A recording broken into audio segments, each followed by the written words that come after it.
Exercise 7.2 यहाँ पे हमें दो थ्योरम्स को सीखना है. Then after this we will continue our questions from 7.2. Now, the first theorem is angles opposite to equal sides of an isosceles triangle are equal. यानी कि क्या, अब रिमेंबर दिस, हाँ ये प्रॉपर्टी बार बार यूज होगी पर स्टेटमेंट भी पढ़ लेना easily. Angles opposite to equal side, यानी कि क्या, आइसोसेलेस ट्राइंगल ये है तो गिवन में मैंने लिख लिया triangle A B C is an isosceles triangle. ठीक है, ये अपने आप में क्या आइसोसेलेस ट्राइंगल है. ठीक है, अगर आइसोसेलेस ट्राइंगल है तो यहाँ पे ये दो साइड्स हमने कहा कि इक्वल है. आइसोसेलेस ट्राइंगल की प्रॉपर्टी ये होती है कि दोनों साइड्स क्या होंगी, इक्वल होंगी. ठीक है, तो हमें प्रूव करना है जो इक्वल साइड के अपोजिट साइड पे एंगल है ये रहे, तो ये दोनों आपस में क्या है, इक्वल हैं. हमें ये प्रूफ करना है.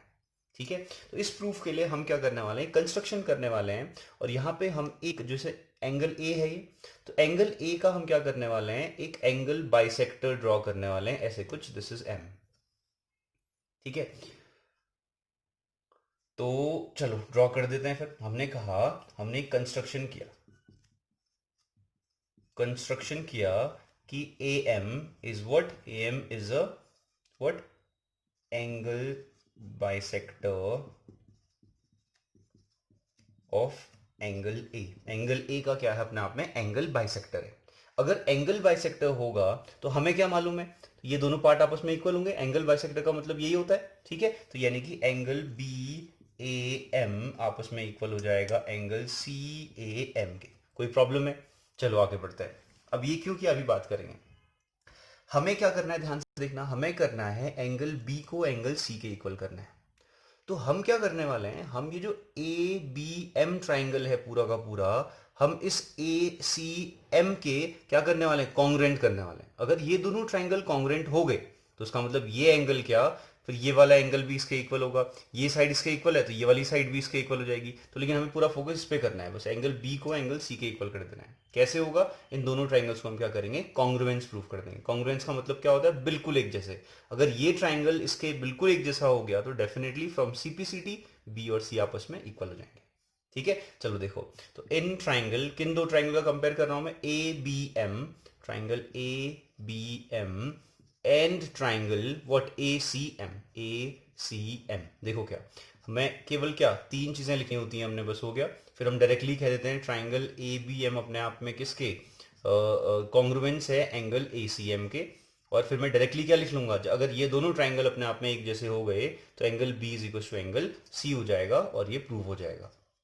ठीक है, angle B equal to angle C, hence proved. क्यों, फ्रॉम व्हाट, सीपीसीटी. अब प्रॉब्लम ये है कि ये तीन चीजें क्या होंगी. अब वो तीन चीजें क्या थी, अगर तुम्हें याद होगा, कुछ 5 क्राइटेरियाज थे हमने जो सबसे पहले दिन डिस्कस किया हुआ था. वो क्या क्या थे अगर मैं याद दिलाऊं. ठीक है, एएएस, ठीक है, एसएएस, ठीक है, एएसए, और क्या था, एसएसएस, और क्या था, आरएचएस. हमने कैसे याद किया था, कोई एक लड़का है शादी करना चाहता है, आस में लगा हुआ है, उसकी सास आएगी, उसका नाम आशा होगा जो ऐसा कुछ करने वाली है. ठीक है, तो दिस इज द क्राइटेरिया. तो अभी हम बात करते हैं अपना. ठीक है, अब क्या करने वाले हैं, ए बी एम और इसमें चलो देखो क्या क्या हमारे पास इक्वल है. एक तो क्लियर है कि ए बी अपने आप में किसके इक्वल है, ए सी के इक्वल है. कोई प्रॉब्लम है, ए सी अपने, ए बी अपने आप में ए सी के इक्वल है, लिख लेते हैं फिर, ए बी अपने आप में इक्वल है ए सी के. पहली चीज तो क्लियर है. दूसरी चीज, अभी हमने बात किया था ये वाला एंगल इस वाले एंगल के इक्वल है, हमने ये बात की थी, ये भी लिख लेते फिर, angle B A M is equal to कितना होगा, एंगल सी ए एम. ठीक है, अब तीसरी चीज क्या होगी फिर, ये क्या है, साइड है, ये क्या है, एंगल है. तीसरा क्या होगा, साइड होगी. फिर कौन सी साइड होगी, देखो साइड है, एंगल है, तो ये वाली साइड होनी चाहिए. क्या ये ए एम इस ट्राइंगल में है और इस ट्राइंगल में भी, ये क्या, ये इक्वल होगा, ऑब्वियसली इक्वल होगा. ए एम तो ए एम ही हुआ ना, कहीं पे भी लिखो तो ए एम और ए एम इक्वल. क्यों, क्योंकि ये कॉमन है, तो ये हो गया कॉमन. ये A B equal to A सी क्या था, isosceles property, isosceles triangles property. और ये क्या था, हमने बाय कंस्ट्रक्शन हमने ये काम किया था. रीजंस लिखने नेसेसरी है, तो बस what, from criteria SAS we can say triangle A B M is congruence to A C M. उसके बाद सीपीसीटी से इतना. देखो कॉन्ग्रुएंस चैप्टर बहुत इजी है मार्क्स गेन करने के लिए. क्यों, क्योंकि यहाँ पे आपको केवल तीन चीजें लिखनी पड़ती है. अगर इतना नहीं भी आता है तो तुम क्या कर सकते हो, गिवन लिख सकते हो, टू प्रूफ लिख सकते हो, और एक कंस्ट्रक्शन कर सकते हो. अगर आता है तो, नहीं आता तो फिर इन ट्राइंगल, दो ट्राइंगलों का कंपेयर कर सकते हो. फिर ये तीन चीजें छोड़ देना, उसके बाद सीधा लिख देना कि ये दोनों क्या हो गए, कॉन्ग्रुएंस हो गए बाय सीपीसीटी. जो भी क्वेश्चन में पूछा होगा आंसर आ गया. अब ये तीन चीजें क्या होंगी, दो तो तुम्हें ऑलरेडी हमेशा क्वेश्चन में गिवन होती है, एक ही चीज तो बची जो ढूंढनी है. है ना। चलो अब बात करते हैं नेक्स्ट। अब नाउ एक्सरसाइज 7.2 क्वेश्चन नंबर 1, उसमें क्या गिवन है देखो, बुक अपने पास होनी चाहिए, रिमेंबर दिस। गिवन है isosceles triangle ABC, ABC is an isosceles triangle where AB is equal to AC, जहां पे क्या है AB अपने आप में AC के इक्वल है। अगर ये आइसोसेलेस ट्राइंगल है तो मैं क्या कह सकता हूं, देखो इस ट्राइंगल को देख के क्या मैं ऐसा कह सकता हूं, देखो अभी मैंने क्वेश्चन भी पूरा नहीं पढ़ा है, रिमेंबर दिस। एंगल B अपने आप में एंगल C के इक्वल होगा, क्या मैं ऐसा कह लूं? एंगल बी अपने आप में एंगल सी के इक्वल होगा, या फिर डिटेल में लिखें तो एंगल क्या है, वो एंगल ए बी सी अपने आप में इक्वल होगा एंगल ए सी बी के। क्यों होगा? आइसोसेलेस ट्राइंगल्स प्रॉपर्टी होती है, या फिर तुम इनडायरेक्टली क्या लिख सकते हो, angle opposite to equal sides. ठीक है, आगे पढ़ते हैं, आगे क्या लिखा है, ठीक हो गया। बाइसेक्टर ऑफ एंगल बी, यानी कि जो बाइसेक्टर ऑफ एंगल बी है, यानी कि इस बी को दो इक्वल पार्ट्स में डिवाइड करने वाली लाइन, इसका मतलब ये होता है, यानी कि क्या, ये वाला एंगल और ये वाला एंगल आपस में क्या है, इक्वल है, रिमेंबर दिस। अगर let's just say this one is angle number 1, this ये भी क्या होगा, एंगल नंबर 1 होगा, याद रखना है चीज, ठीक है। तो यानी कि और सी को भी इंटरसेक्ट करने वाली लाइन, यानी कि क्या, अगर ये सी को भी बाइसेक्ट कर रहा है तो इसका मतलब क्या, एंगल 2, ये भी एंगल 2 होगा, फिर ये दोनों आपस में क्या होंगे, 2 होंगे, या फिर तुम एक्स एक्स लिख लो या वाई वाई लिख लो, तो ओ पॉइंट पे क्या करते हैं, मीट करते हैं। ध्यान रखना है ये चीज, हाँ भूलना नहीं है ये चीज, ठीक है। तो यानी कि अब क्या कर रहे हैं, ए ओ को ज्वाइन करते हैं, ऐसा कुछ क्वेश्चन में बोला हुआ है। ए ओ को ज्वाइन करने के बाद हमें क्या प्रूफ करना है, O B is equal to OC करना है। ओ बी ये है, ओ सी ये है, ये दोनों को आपस में इक्वल करना है, ठीक है। देखो अगर इसको ओ बी को ओ सी के इक्वल प्रूफ करना है, तो अगर मैं कुछ भी करके सोचो, अगर मुझे इस वाले पोर्शन को इस वाले के इक्वल करना है, तो कुछ भी करके ये वाला ट्राइंगल और ये वाला ट्राइंगल अगर कॉन्ग्रुएंस हो गए, तो क्या ये दोनों इक्वल हो जाएंगे, डेफिनेटली हो जाएंगे। चलो करते हैं, तो इन ट्राइंगल क्या, A O B, A O B and triangle A O C, and triangle A O C, क्या करना होता है भाई, तीन चीजें इक्वल करनी होती है। जैसे ये तीनों चीजें इक्वल हो जाएंगी तो हम डायरेक्टली क्या कहेंगे, ट्राइंगल ए ओ बी अपने आप में क्या हो जाएगा, कॉन्ग्रुएंस हो जाएगा ट्राइंगल ए ओ सी के इक्वल हो जाएगा। अब जैसे ये दोनों ट्राइंगल कॉन्ग्रुएंस हो गए, तो इसके जितने पार्ट्स हैं, इस ट्राइंगल के जितने पार्ट्स हैं, दोनों इक्वल होंगे। इन्हीं पार्ट्स में से एक यही तो है, ओ बी और ओ सी, तो डायरेक्टली हम क्या लिख सकते हैं, O B is equal to O C, from word C P C T, ठीक हो गया। अब एक काम तो हो गया, दूसरा काम क्या है, ए ओ बाइसेक्ट एंगल है, ए ओ कहाँ है, ए ओ ये रहा, बाइसेक्ट करता है एंगल ए को, यानी कि इस एंगल को इस एंगल के इक्वल प्रूफ करना है। भाई इक्वल तो ऑलरेडी हो चुका है वो, क्योंकि ये क्या है, दोनों क्या है, कॉन्ग्रुएंस ट्राइंगल है, तो ये क्या है अपने आप में, ये वाला एंगल इस एंगल के इक्वल होगा, करस्पॉन्डिंग पार्ट है वो, ठीक है। अगर ये दोनों आपस में इक्वल हैं तो ये क्या होगा, A O is a bisector, directly लिख लेते हैं। एंगल बी ए ओ अपने आप में इक्वल होगा एंगल सी ए ओ के, from what, C P C T. अगर ऐसा होगा तो हम डायरेक्टली क्या लिख सकते हैं, A O is bisector of what, angle A, बात खत्म, this is the complete portion. अब प्रॉब्लम ये है कि ये जो तीन चीजें हमने ब्लैंक छोड़ी हुई हैं वो क्या है।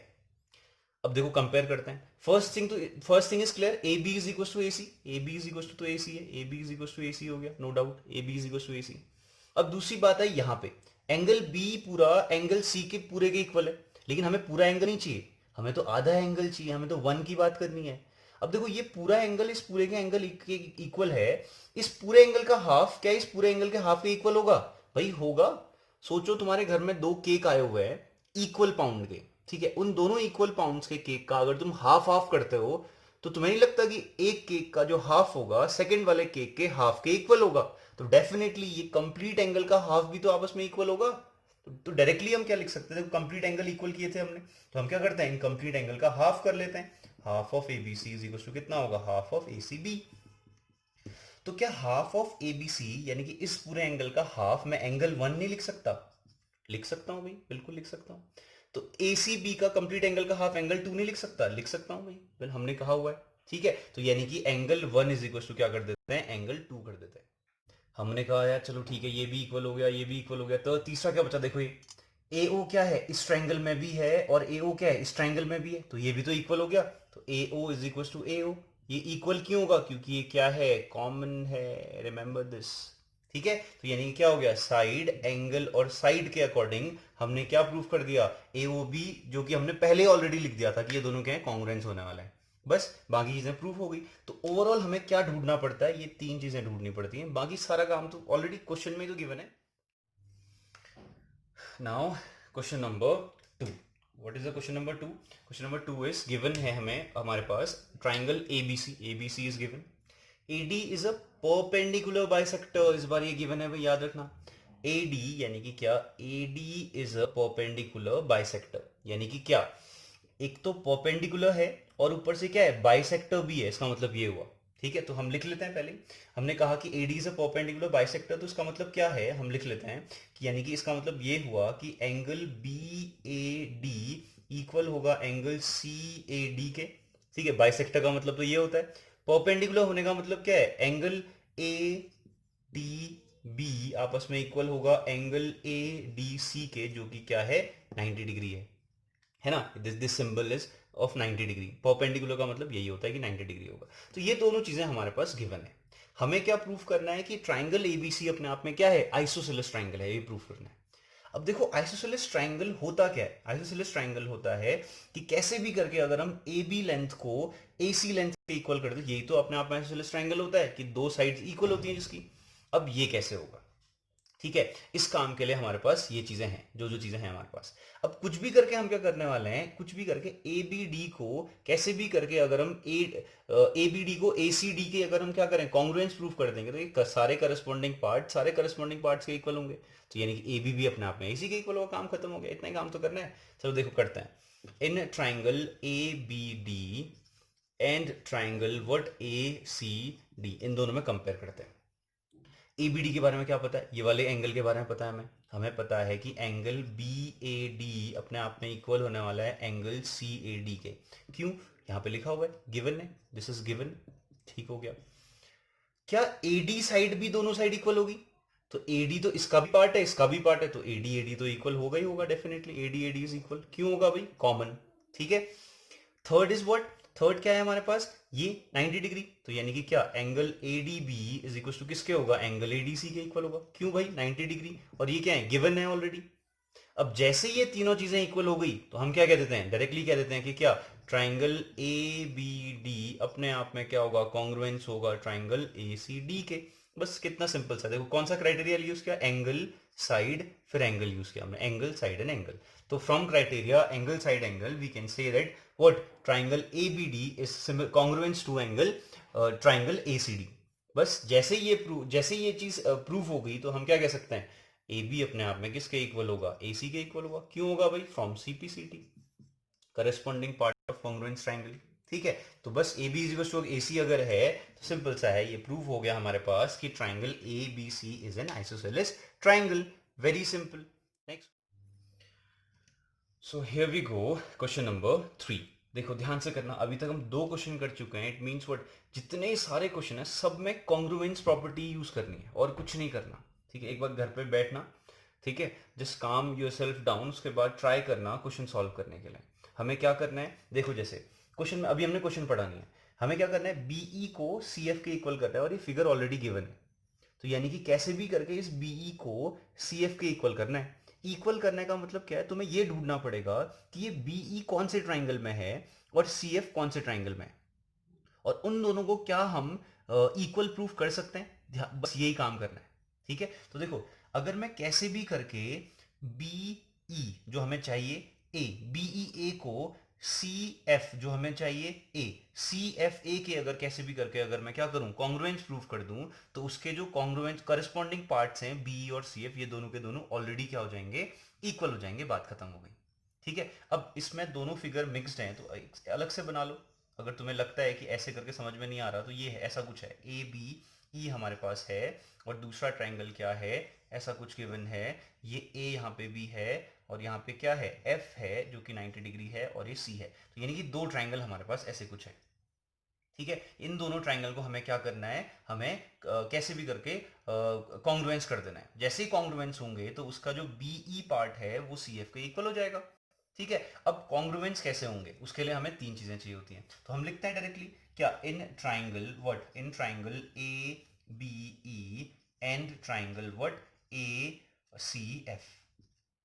ठीक, ए एफ सी कर देते हैं, बेटर है, सीक्वेंस वाइज लिखते हैं. अब देखो क्या हमें क्या क्या मालूम है. एक तो बिल्कुल क्लियर है, एक राइट 90 डिग्री है तो यहाँ पे भी 90 डिग्री है, बिल्कुल क्लियर है. तो यानी कि एंगल जो है ई, सॉरी, ए ई बी वो क्या इक्वल है, एंगल ए एफ सी के इक्वल है, जो कि दोनों के दोनों क्या है, 90 डिग्री है। बिल्कुल क्लियर डायग्राम में गिवन है, ठीक है, दोनों आपस में क्या है, इक्वल है, ठीक हो गया। अब तुम्हें नहीं लगता कि ए यहां पे भी है और ए यहां पे भी है, दोनों ए ही तो हैं, अगर दोनों ए हैं तो इसका मतलब क्या है, दोनों कॉमन है, तो ये दोनों कॉमन भी इक्वल होंगे। अगर यहां पे समझ में नहीं आया, दोबारा ओरिजिनल फिगर में चले जाओ, तो ए बी ई ये जो एंगल है उसमें ये वाला एंगल आ रहा है, ठीक है।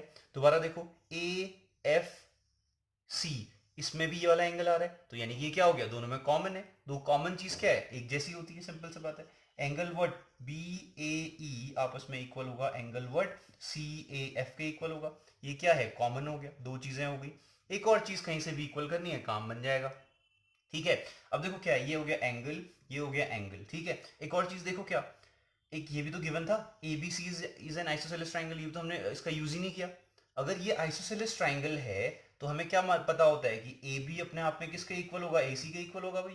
तो यानी कि हम क्या लिख सकते हैं, A B is equal to A C, this is given. ये क्या है, गिवन है, या property of an isosceles triangle है, ठीक है। तो अब ए बी अपने आप में ए सी के इक्वल होगा, तो जैसे ही ये इक्वल हुआ तो हम डायरेक्टली क्या कह सकते हैं, triangle A B E is congruence to triangle A C F.